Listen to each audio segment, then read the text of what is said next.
મિત્રો, તમે જાણો છો કે માતા અને બાળક વચ્ચે કેટલો પ્રેમ હોય છે કે મિત્રો માતાનો એના દીકરા ઉપર ખૂબ જ પ્રેમ હોય છે. મિત્રો, આપણા ભારત દેશમાં 65% માતાઓ પોતાના સંતાનોને જમાડીને જમે છે અને 41% માતાઓ પોતાના સંતાનો ઘરે આવ્યા પછી જમે છે.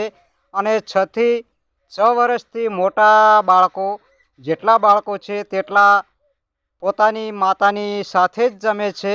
અને મિત્રો, માતા છે ને, અને સૌથી વધારે ખુશ ક્યારે થાય તમને ખબર છે કે સૌથી વધારે ખુશ એના દીકરાના લગ્ન હોય ત્યારે જ વધારે ખુશ જોવા મળે છે. તો મિત્રો, માતા અને એના બાળકનો કેટલો પ્રેમ હોય છે એટલો બીજા કોઈને પ્રેમ નથી કરતી. તેના સંતાનને કરે છે તેટલો બીજા કોઈને જ પ્રેમ નથી કરતી. માટે મોટા થઈ અને માતાને કદી ના ભૂલતા. જય માતાજી.